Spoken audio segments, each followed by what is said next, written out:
नमस्कार, आप देख रहे हैं बहस बिहार की और आपके साथ मैं हूं विवेक। बिहार की सबसे बड़ी बहस और सबसे बड़ी बात यह है कि आखिर सरदार किसके हैं। यह तस्वीर इस वक्त आप देख पा रहे हैं सरदार पटेल की, और किसके सरदार ये लिखा है यहां पर, और ठीक यहां पर आप देख पाएंगे नरेंद्र मोदी और नीतीश कुमार को।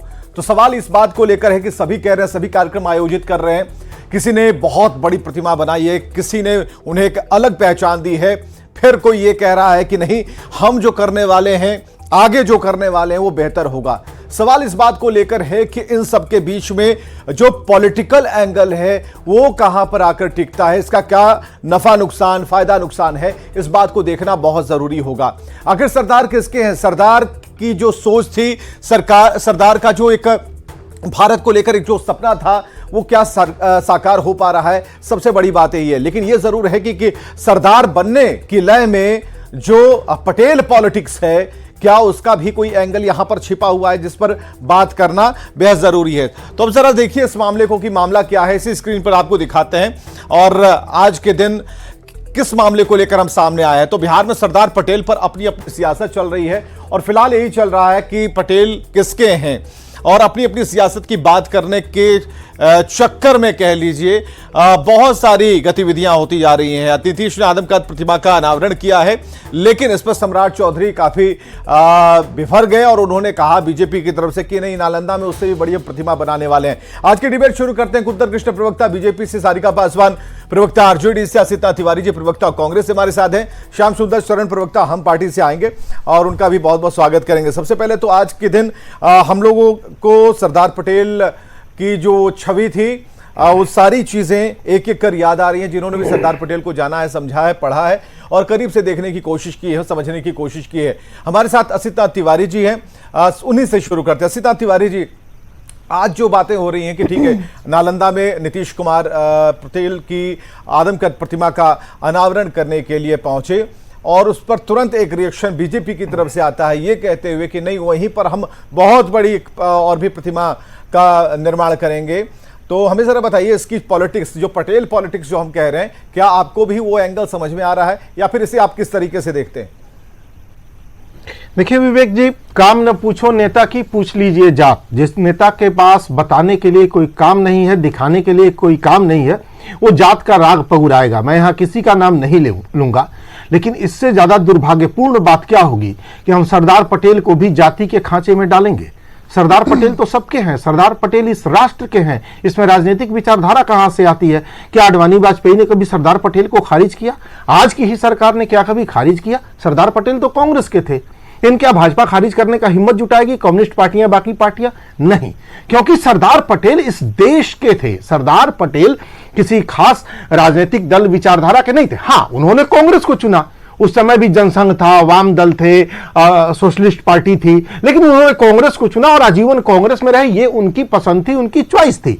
वो कहीं और भी जा सकते थे, नहीं गए। लेकिन सरदार पटेल किसके? सरदार पटेल इस देश के, इस मुल्क के। हमारे सरहद पर हमारे मुल्क की हिफाजत करने वाला जवान भी तो कोई राजनीतिक विचारधारा पालता होगा। वो भी तो अपने गांव घर आता है तो किसी को वोट करता है, लेकिन वो इस मुल्क की हिफाजत करता है, वो इस मुल्क का बेटा है उस सरहद पर।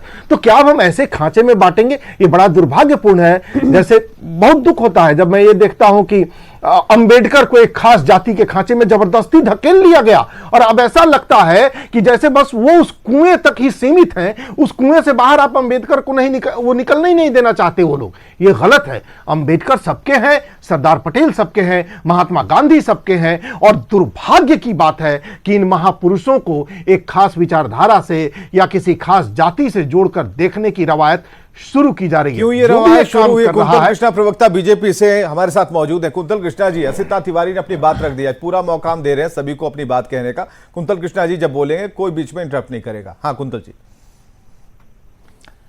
विवेक जी, कांग्रेस के हमारे मित्र असीत भाई जिस तरह की बात कर रहे हैं, काश 1946 के भी कांग्रेसियों ने ऐसा ही सोचा होता।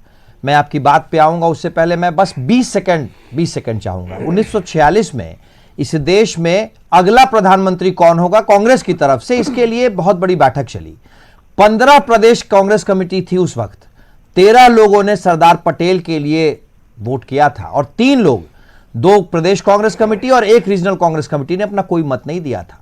स्पष्ट रूप से सरदार पटेल पूरी की पूरी पॉलिटिकल पार्टी की चॉइस थे प्राइम मिनिस्टर के लिए, लेकिन प्राइम मिनिस्टर उन्हें नहीं बनाया गया। ये तो कांग्रेस ने किया। स्वतंत्रता से पहले का आज तक का सबसे बड़ा राजनीतिक घोटाला था वो। मैं इस पे नहीं आऊंगा, इस पे किसी और दिन आपको बहस करानी पड़ेगी।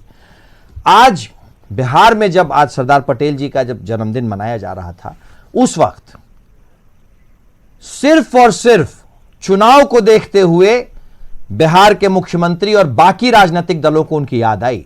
भारतीय जनता पार्टी तो सरदार पटेल के आदर्शों को जीती है। मैं आपको बहुत सारे एग्जाम्पल गिना सकता हूं, लेकिन एक छोटा सा एग्जाम्पल गिनाता हूं। सरदार पटेल इस देश को एक करना चाहते थे। सरदार पटेल की सबसे बड़ी ख्वाहिश थी, जो उनकी दिल की कशक भी रह गई थी, कश्मीर। भारतीय जनता पार्टी की सरकार आई और हमने सरदार को श्रद्धांजलि की तरह 370 हटाया। बहुत से ऐसे एग्जाम्पल हैं। स्टैचू ऑफ जो आप एकता का इतना बड़ा मूर्ति देख रहे हैं, एकता की मूर्ति, स्टैचू ऑफ यूनिटी, ये सारे एग्जाम्पल्स हैं। तो हम तो उनके आदर्शों को जीते हैं। हमें कहने की जरूरत ही नहीं है कि सरदार पटेल, भारतीय जनता पार्टी सरदार पटेल के आदर्शों को जीती है। कहने की जरूरत तो उन लोगों को है जो चुनाव को ध्यान में रखते हुए उन्हें याद करते हैं, क्योंकि उन्हें क्लेम करना है। सरदार पटेल तो नैसर्गिक रूप से भारतीय जनता पार्टी की सोच में आज के दिन में है। भारतीय जनता पार्टी जो सोचती है, जो करती है, वो वही सोच है, वही काम है जो सरदार पटेल ने किए थे। वही लौह पुरुष। आज के दिन में जब हम लौह पुरुष शब्द लेते हैं तो दो चेहरे सामने आते हैं। एक भारत में सरदार पटेल, दूसरा अभी भारत के निवर्तमान प्रधानमंत्री। 30 सेकंड में हम तो हमारे तो नैसर्गिक है। नहीं, ठीक है, आपको बीच में नहीं टोका।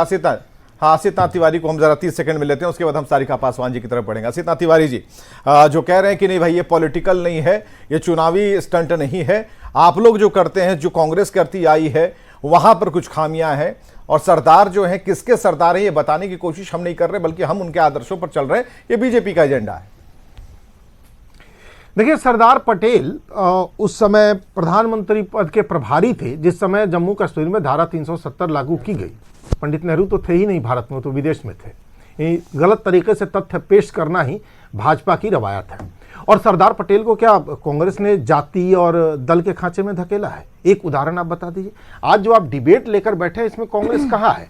आज सरदार पटेल को जाति के खांचे में धकेलने की कोशिश जो निकृष्ट लोग कर रहे हैं, वो किस दल के लोग हैं? किसी से छुपा है क्या? क्या कांग्रेस कर रही है? इतनी घटिया राजनीति इस देश में कौन कर रहा है? ये बात किसी से छुपी है क्या? घटिया लोग, घटिया विचारधारा, घटिया राजनीति के लिए ही होती है। ये लोग सरदार पटेल को जाति के खांचे में धकेल रहे हैं, महात्मा गांधी को जाति के खांचे में धकेलेंगे, और कल जब इनकी जमीन खिसकेगी तो भगवान राम को जाति के खांचे में धकेलेंगे। जातिवाद की घटिया राजनीति करने वाले ये लोग किसी को नहीं बख्शेंगे विवेक जी। आने वाली पीढ़ियां देखेंगी कि एक दिन भगवान राम को भी जाति के खांचे में धकेल दिया गया। कुंतल कृष्ण, 30 सेकंड आपके हो गए जी। कुंतल कृष्ण, विवेक जी नहीं, तुम जवाब दीजिए। मैं तो तथ्यों को सामने ला रहा हूं। ऐतिहासिक तथ्य क्या है? तथ्य क्या है? इस देश का सबसे बड़ा राजनीतिक घोटाला कांग्रेस ने किया था 1946 में। कांग्रेस की 15 रीजनल कमेटियां थी, 15 प्रदेश कांग्रेस कमेटी थी। उन्हें बुलाया गया कि साहब अगला प्रधानमंत्री बनाना है, बताइए। आप, वही मैं कह रहा हूं कि मैं तो तथ्य सामने लेके आ रहा हूं। सारी कांग्रेस कमेटियों को बुलाया गया कि साहब आप बताएं कि इस देश का अगला प्रधानमंत्री कौन बनना चाहिए। 13 लोगों ने अपनी राय दी कि सरदार पटेल बनने चाहिए। 3 लोग ने कोई राय नहीं दी, और उसके बाद इस देश के प्रधानमंत्री कौन बने? सरदार पटेल के साथ इस देश का सबसे बड़ा राजनीतिक घोटाला किया गया, और वो कांग्रेस पार्टी ने किया था। दूसरे तथ्यों की बात भी मैं चाहूं तो कर सकता हूं। जिस वक्त की ये बात कर रहे हैं कश्मीर में धारा 370 लगाने की, उस वक्त इस देश के उस वक्त के प्रधानमंत्री विदेश में थे। सरदार पटेल प्रभारी प्रधान, चूंकि वो उप प्रधानमंत्री थे इसलिए प्रभार में थे, परंतु इनकी मर्जी के बगैर प्राइम मिनिस्टर ऑफिस के ऑफिसर्स ने, ये तो तथ्य है, तथ्यों को मत तोड़िए, तथ्य है। और सरदार पटेल का कश्मीर पे क्या विचार था ये दुनिया जानती है, दुनिया जानती है। मतलब सरदार पटेल से सरदार पटेल के साथ कांग्रेस ने जो काम किया वो इस देश के इतिहास का सबसे बड़ा राजनीतिक। ठीक है, आसित नाथ तिवारी, कहां दिक्कत लग रही है? हाँ आसित जी। विवेक जी, मतलब इनके हिसाब से सरदार पटेल इतने कमजोर आदमी थे कि वो प्रधानमंत्री पद के प्रभार में थे, लेकिन फैसला अधिकारी ले रहे थे। आप सोचिए, सरदार पटेल को अपमानित करने के लिए क्या यह शब्द कम है? इस तरह से सरदार पटेल की छवि खराब करेंगे, इस तरह से सरदार पटेल को अपमानित किया जाएगा कि सरदार पटेल प्रभारी प्रधानमंत्री तो थे लेकिन अधिकारी फैसले ले रहे थे। मतलब वो इतने कमजोर प्रशासक होंगे? ये आप सोच सकते हैं क्या कि सरदार पटेल का व्यक्तित्व इतना कमजोर रहा होगा? कैसे लोग हैं भाई आप लोग? मतलब आप वोट की राजनीति के लिए, जातिवाद की राजनीति के लिए, आपकी सारी राजनीति जातिवाद के इर्द गिर्द घूम रही है। आपका सारा बयान अभी सिर्फ जातिवाद के इर्द गिर्द घूम रहा है। सिर्फ जातिवाद की राजनीति के लिए आप इस देश के तमाम महापुरुषों की छीछालेदर कर रहे हैं। यही है भाजपा का मूल चरित्र है और यही सबसे तकलीफदेह बात है। तमाम महापुरुषों की ये लोग छीछालेदर कर देते हैं सिर्फ जात की राजनीति के लिए। भैया जात पात से थोड़ा ऊपर उठिए, देश समाज की बात सोच लीजिए। बहुत तबाह बर्बाद आप इस देश को कर चुके हैं जात संप्रदाय की राजनीति से। अब जरा उन युवाओं के बारे में सोचिए जिनके पास नौकरियां नहीं है, डिग्रियां तो हैं और वो धक्के खा रहे हैं। जरा उन किसानों के बारे में सोचिए जिनकी खाद सारिका पासवान जी के पास आते हैं। सारिका पासवान जी आरजेडी से आएंगे, कुंतल भाई आएंगे, लेकिन उससे पहले सारिका पासवान जी आज के मुद्दे पर क्या आरजेडी का पक्ष रखती हैं? आरजेडी किस तरीके से इससे देख रही है? किसके सरदार हैं? क्योंकि सब आज के दिन उन्हें याद कर रहे हैं, भव्य से भव्य प्रतिमा बनाने का दावा कर रहे हैं, अनावरण हो रहा है, लेकिन है किसके और इसे किस तरीके से कह सकते हैं इसकी मार्केटिंग की जा रही है? सारिका पासवान। देखिए विवेक जी, भारतीय जनता पार्टी का देश की आज़ादी में कोई योगदान तो कभी रहा नहीं, लेकिन जिन लोगों का योगदान रहा उनको ये लोग कभी गाली देने से बाज भी नहीं आए, चाहे वो नेहरू हो चाहे वो गांधी जी हो। इन लोग तो सावरकर, गोलवलकर और गोडसे को मानने वाले लोग हैं। मैं अभी 1946 की ये लोग बात कर रहे थे, मैं 1948 की बात करूंगी, जो एक प्रेस विज्ञप्ति के दौरान सरदार वल्लभ भाई पटेल जी ने कहा था कि इनकी भाषा सांप्रदायिक दंगे से भरी हुई है और जहर के अंतिम परिणाम के रूप में देश को गांधी जी की अमूल्य जीवन का बलिदान भुगतना पड़ा। इतना ही नहीं, उन्होंने कहा था हमारे देश में काम कर रही नफरत और हिंसा की ताकतों को जड़ से खत्म करने के लिए और राष्ट्र की स्वतंत्रता को खतरे में डालने और उनके निष्पक्ष नाम को धूमिल करने के लिए मैं आरएसएस पे बैन करता हूं। वो आरएसएस जो भारतीय जनता पार्टी की पितृ संगठन के रूप में जानी जाती है।